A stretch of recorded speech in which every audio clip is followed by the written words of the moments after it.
Hello everyone, আসসালামু আলাইকুম। আজকে আমি দেখাবো কীভাবে আপনারা মালয়েশিয়া থেকে অ্যাপয়েন্টমেন্ট নিয়ে, মালয়েশিয়া ইমিগ্রেশনে অ্যাপয়েন্টমেন্ট নিয়ে নিজে 500 রিঙ্গিত জরিমানা দিয়ে আপনি নিজ দেশে ব্যাক করতে পারবেন, কোনো দালাল ছাড়া, কোনো এজেন্সি ছাড়া। আপনি নিজেই পারবেন। একটু যদি আপনি বুঝেন তাহলে আপনি নিজেই, আমি আপনাকে দেখো, আপনার হাতে যদি একটা ফোন থাকে আপনি ফোন দিয়ে অ্যাপয়েন্টমেন্ট নিতে পারেন। তো ভিডিওটি দেখে পুরোপুরি স্কিপ না করে। তো আমি চলে যাবো এখন ক্রোম বাজারে। আপনারা ক্রোম ব্রাউজারে বা গুগলে যে কোনো একটা চলে যাবেন, তারপরে সার্চ বারে ক্লিক করবেন। এখানে এসে লিখবেন STO, তারপর এন্টার প্রেস করবেন। তারপরে দেখবেন জাপাতান ইমিগ্রেশন STO 2.0, উপরে যেটা আসবে জাপাতান ইমিগ্রেশন, আমি দেখলেই চিনতে পারেন যে ওয়েবসাইটটা ইমিগ্রেশনের অ্যাপয়েন্টমেন্টের ওয়েবসাইট। এখানে ক্লিক করবেন। তারপরে এখানে অ্যানাউন্সমেন্ট দিচ্ছে আপনাকে, তারা কী কী বিষয় লাগবে, মানে কীভাবে কী করবেন, এটা লিখে দিছে আর কি। তো আপনি এটা ক্রস করে দেবেন, এটা লাগবে না। তারপর ক্লিক টু হেয়ার বুক, নিচে দেখেন লেখা আছে ক্লিক টু হেয়ার বুক। এখানে আমি এখানে দেখেন ক্লিক টু হেয়ার বুক এখানে লেখা আছে। তো আমি এখানে ক্লিক করব, ক্লিক করে দিলাম। তারপর আবার আমাকে একটা অ্যানাউন্সমেন্ট দিছে, তো এটা দরকার নেই, আমি এটা তো ক্রস মারি দিলাম। তারপর অ্যাপয়েন্টমেন্ট অ্যাপ্লিকেশন যে বক্সটা আছে এখানে ক্লিক করবেন। তারপর প্রোগ্রাম, যে আমি যে প্রোগ্রামে দেশে যাবো ওটা ক্লিক করবেন। তারপর নিচে আছে পাসপোর্ট নং, যে ব্যক্তি দেশে যাবে তাই সেই ব্যক্তি পাসপোর্ট নম্বরটা দিয়ে দিবেন। তো আমি সাপোজ আপনাদেরকে দেখানোর জন্য একটা দিলাম। তারপরে এখানে যে ব্যক্তি দেশে যাবে তার পাসপোর্ট অনুযায়ী নামটা দিয়ে দিবেন। তো আমি নাম আর পাসপোর্ট নম্বর দিয়ে দিলাম, নেক্সটে ক্লিক করলাম। তারপরে দেখেন স্টেজ জিম নেগারি, মানে আপনি কোন ডিস্ট্রিক্ট থেকে এটা আপনি নিতে চান অ্যাপয়েন্টমেন্টটা, কোন অফিস থেকে। তো আমি পুত্রাজয়া মেন হেডকোয়ার্টার আপনাদের দেখানোর জন্য আমি এখানে ক্লিক করলাম। তারপরে ব্রাঞ্চ সিলেক্ট করতে হবে। তো একটু পুত্রাজয়া হেডকোয়ার্টার একটাই ব্রাঞ্চ, তো পুত্রাজয়া হেডকোয়ার্টার একটাই ব্রাঞ্চ, ওখানে ক্লিক করে আপনি কোন সার্ভিসটা নিয়েছেন সার্ভিসের নিচেরটা ক্লিক করে দেবেন। ওকে, তারপরে সার্ভিসটা এটাও নিচেরটা ক্লিক করে দেবেন। প্রোগ্রাম ডিপার্টিসি যেটা আছে এটা ক্লিক করে দেবেন। তো এখন আমি দেখাবো কি টাইমটা, এই টাইমে সিলেক্ট করে দেবেন। টাইমে সিলেক্ট করে দেখেন 7টা থেকে 8টা থেকে 9টা, এখানে দেখেন নো অ্যাভেলেবেল ডেট, তারা কসম, মানে এখানে খালি নাই এই মুহূর্তে অ্যাপয়েন্টমেন্ট আপনি নিতে পারবেন না।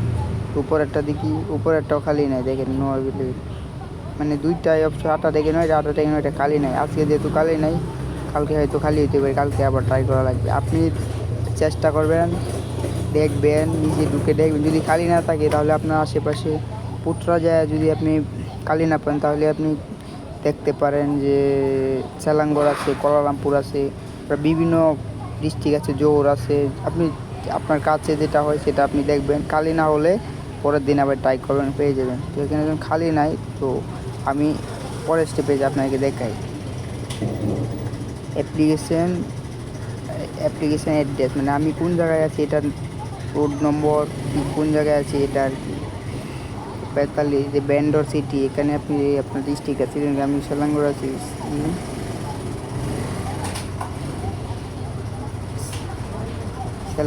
সেলাঙ্গরটা সিলেক্ট করে দিব।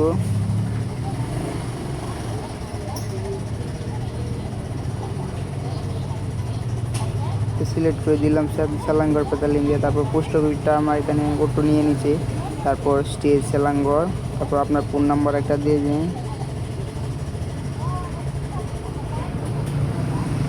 দিয়ে দেওয়ার পরে ইমেলটা দিয়ে দেবেন। এই ইমেলে কিন্তু আপনাকে তারা অ্যাপয়েন্টমেন্ট পাঠিয়ে দিবে। এই অ্যাপয়েন্টমেন্টটা আপনি প্রিন্ট করে নিতে পারেন, ইমেলটা সঠিক দিবেন। তারপরে নেক্সটে ক্লিক করে দেবেন, সব কিছু ঠিকঠাক থাকে। আপনি ভালোভাবে দেখে শুনে নেবেন যে আগে সব কিছু আপনার ডকুমেন্ট ঠিকঠাক আছে কিনা, একদম স্যাম্পল বিষয়। তারপরে আপনি নিচে এখানে অনেক কিছু আছে, আপনাকে বোঝাচ্ছে কেমনে কী সব কিছু স্টেপ বাই স্টেপ এখানে লেখা আছে, আপনি চাইলে করে নিতে পারেন। তো এই যে দেখতে পাচ্ছেন, আপনাদেরকে দেখায়, এই যে দেখতে পাচ্ছেন বক্স, এখানে এভাবে ক্লিক করে দিবেন। ক্লিক করে দিলে তারা, মানে এটা কনফার্ম হয়ে যাবে, এটা ক্লিক করে দিয়ে অ্যাপয়েন্টমেন্টটা কনফার্ম হয়। তারপরে সাবমিট আছে নিচে, সাবমিট করে দিলে অ্যাপয়েন্টমেন্টটা কনফার্ম হয়ে যাবে। তো আপনারা এইভাবে অ্যাপয়েন্টমেন্টটা নিতে পারেন। এখানে ক্লিক না করলে কিন্তু অ্যাপয়েন্টমেন্টটা হবে না, সাবমিট হবে না। এখানে ক্লিক করে সাবমিট করে দিবেন, তাহলে অ্যাপয়েন্টমেন্টটা হয়ে যাবে। তো তারপর আপনারা কোন জায়গায় চেক করবেন, তারপর দেখেন হোম পেজে চলে আসবেন, সার্চ অ্যাপয়েন্টমেন্ট, দেখেন এখানে আছে সার্চ অ্যাপয়েন্টমেন্ট। এখানে ক্লিক করবেন, ক্লিক করে যে পাসপোর্ট নাম্বারটা দিয়ে আপনি এখানে পাসপোর্ট নাম্বারটা দিয়ে চেক করবেন। আমি যেহেতু নিয়েছি নাম্বারটা দেখাচ্ছে না, আপনি যখন নেবেন তখন আবার আপনারটা দেখাবে।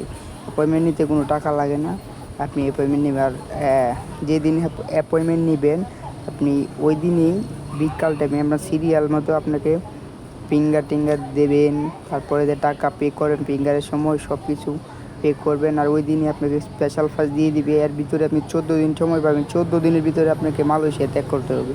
তো আপনারা যাওয়ার আগে আপনাদের একটা টিকিট কেটে দেবেন। যেদিন যাবেন এর এক সপ্তাহ আগে, মানে এক সপ্তাহ পরে, আপনি যেমন আজকে 6 তারিখ, আজকে আমি যাইতেছেন ইমিগ্রেশনে 7, 8, 9, 10 তারিখ অথবা 12 তারিখ এরকম তারিখে একটা টিকিট কেটে নেবেন সিঙ্গে আপনি, তাহলে ইমিগ্রেশন অফিসার কনফার্ম হয়ে যাবে যে আপনি মালয়েশিয়া ত্যাগ করবেন। আর আপনারা এটাও মনে রাখবেন যে আপনাদের টিকিটটা অনলাইন করে নিয়ে যাবেন, তাহলে কিন্তু আপনাকে অ্যাপয়েন্টমেন্ট যে নেবেন এটাও রিজেক্ট হবে, তারপরে আপনাকে দেবে না, ফিঙ্গার দেবেন, অনেক ঝামেলা হবে। আর এখানে ক্যাশ টাকা গ্রহণ করেন না, আপনাকে কার্ড অবশ্যই সাথে নিয়ে যেতে হবে। আপনার যদি না থাকে আপনার ফ্রেন্ডের কার্ড সাথে নিয়ে যেতে হবে। আশা করি বুঝতে পারছেন। সবাই ভালো থাকেন, সুস্থ থাকেন। আমার ভিডিওটি ভালো লাগলে শেয়ার করে দেন, লাইক, একটা সাবস্ক্রাইব তো আশা করা যায়। ধন্যবাদ।